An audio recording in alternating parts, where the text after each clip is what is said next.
प्यारे साथियों, हम सभी इस तथ्य से भली भांति परिचित हैं कि कोशिका सजीवों के शरीर की रचनात्मक व क्रियात्मक इकाई है और प्राणियों का शरीर समान कोशिकाओं के समूहों से बना होता है। ये कोशिकाएं विशिष्ट कार्य करती हैं और समरूप कोशिकाओं के ऐसे समूह को ऊतक कहते हैं। ऊतकों के 4 मूलभूत प्रकार होते हैं: उपकला ऊतक, संयोजी ऊतक, पेशीय ऊतक और तांत्रिकीय ऊतक। ऊतक न केवल संरचना में बल्कि कार्यों में भी एक दूसरे से भिन्न होते हैं। आज हम पेशीय ऊतक के एक प्रकार रेखित पेशी एवं तंत्रिका कोशिका की संरचना का अध्ययन करेंगे। इसके लिए हमें चाहिए संयुक्त सूक्ष्मदर्शी, रेखित पेशी रेशे व तंत्रिका रेशे की स्थायी स्लाइडें या चित्र और रेखित पेशी रेशा और तंत्रिका कोशिका वाले प्राणी ऊतकों के चार्ट और स्पर्शीय चित्र। शरीर के सभी भागों की गति व गमन में भी पेशी ऊतकों की महत्वपूर्ण भूमिका है। इसमें विभिन्न प्रकार के पेशी रेशे होते हैं, जैसे कि रेखित पेशी रेशे, चिकने पेशी रेशे और हृदय पेशी रेशे। आज हम रेखित पेशी रेशों के बारे में जानेंगे। रेखित पेशी रेशे ऐच्छिक होते हैं, अर्थात ये हमारी इच्छा के अनुरूप कार्य करते हैं और जब हम अत्यधिक कार्य करते हैं तो लैक्टिक अम्ल जमने के कारण ये थक जाते हैं। इन पेशियों को कंकाल पेशी भी कहा जाता है, क्योंकि ये कम से कम एक तरफ से अस्थियों से जुड़ी रहती हैं और शरीर की गति में सहायक होती हैं। आइए हम सूक्ष्मदर्शी की सहायता से इसके अंतर को देखें। सूक्ष्मदर्शी के वक्रित भाग से, बाहु के वक्रित भाग से उसको पकड़कर हम ये स्लाइड पहले निम्न आवर्धन में लगाएंगे।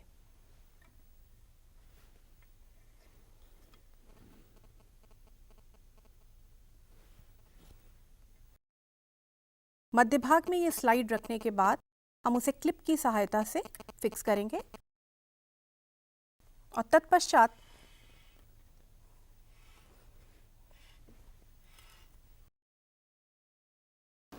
पहले स्थूल समायोजन घुंडी से इसे फोकस में लाएंगे।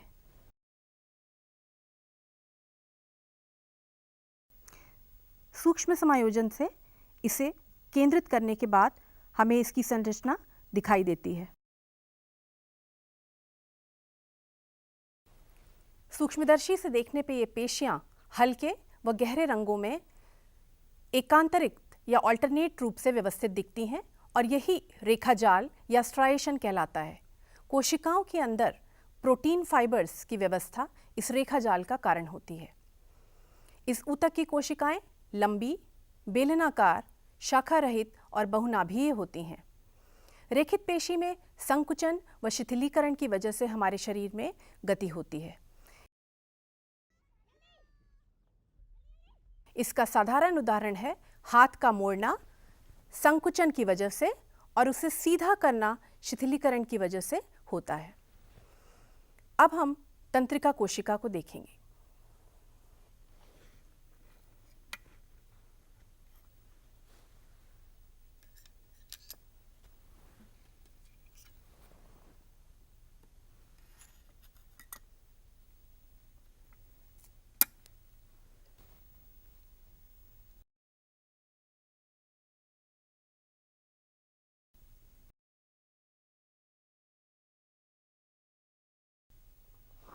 तंत्रिका ऊतक भीतरी और बाहरी परिस्थितियों के प्रति हमारे शरीर की अनुक्रियाशीलता को नियंत्रित करता है।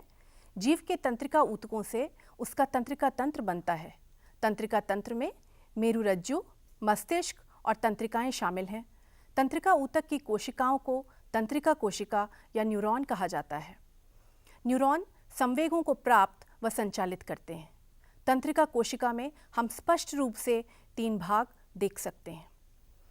ये 3 भाग हैं कोशिकाकाय या सेल बॉडी, ध्रुमिकाएं या डेंड्राइट्स और तंत्रिकाक्ष या एक्सॉन।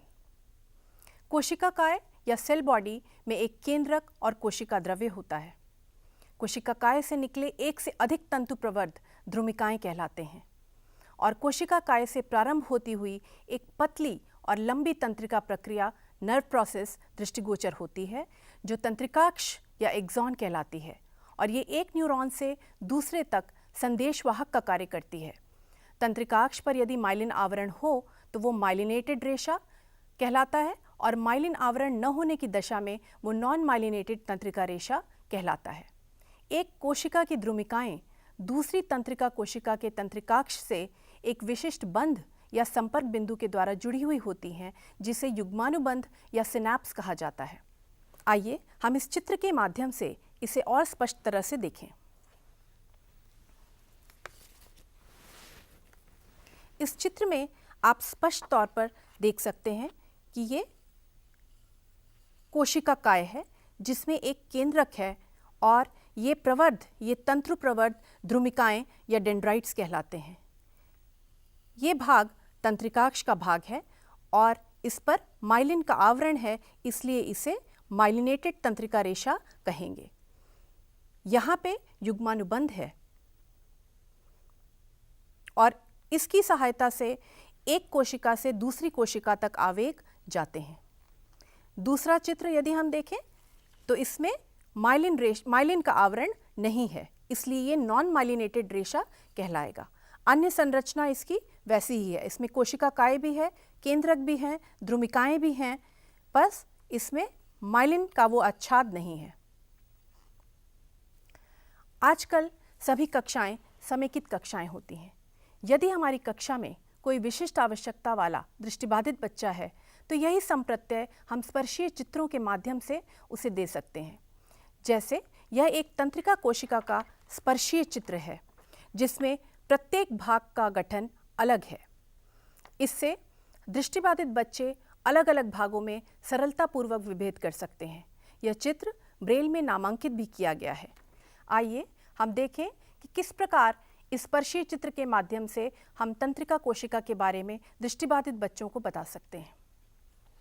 आप इसमें स्पष्ट तौर पर देख सकते हैं कि प्रत्येक भाग का गठन अलग है। जैसे केंद्रक के लिए हमने यह चिकना गठन इस्तेमाल किया है, इसी तरह साइटोप्लाज्म को दिखाने के लिए हमने यह धारीदार गठन इस्तेमाल किया है, और द्रुमिकाएं स्पर्श के माध्यम से आसानी से विभेद करी जा सकती हैं। यह चित्र यदि आप देखेंगे तो ब्रेल लिपि में नामांकित भी है और इस पर लिखा है neuron, unit of nervous system, nucleus, cell body, dendrites, axon, nerve endings. इस प्रकार स्पर्शीय विभेद के कारण एक दृष्टिबाधित बच्चा बहुत आसानी से तंत्रिका के विभिन्न भागों को समझ सकता है। इसी प्रकार हम पेशीय रेशों के बारे में देखेंगे। हमने रेखित पेशी रेशे की बात की थी। इस चित्र में गहरे और हल्के बैंड्स जो प्रोटीन फाइबर की व्यवस्था के कारण होते हैं, ये स्पष्ट एकांतरित रूप से दिखाई दे रहे हैं। यदि हमारे पास ये बने हुए स्पर्शीय चित्र उपलब्ध नहीं हैं तो हम 3D आउटलाइनर्स की सहायता से ये स्पर्शीय चित्र कक्षा में बना भी सकते हैं। इनको सूखने में 3 से 4 मिनट का समय लगता है और उसके बाद एक खास तरह का उभार आ जाता है, जिसकी वजह से बच्चा स्पर्श से उस चित्र को समझ सकता है। हम देखें किस प्रकार हम स्पर्शीय चित्र बना सकते हैं। ये 3D आउटलाइनर है और इसकी सहायता से जब हम कोई भी आकार बनाते हैं तो वो आकार सूखने के बाद उभर जाता है। जैसे यहाँ एक छोटा सा गोलाकार मैंने बनाया है और ये सूखने के बाद उंगलियों से विभेद किया जा सकता है। इसको सूखने में 3 से 4 मिनट का समय लगता है, लेकिन उसके बाद इस उभार को समझना बहुत आसान हो जाता है। तो आज हमने तंत्रिका कोशिका और रेखित पेशीय रेशे को स्लाइड और चित्र की सहायता से देखा।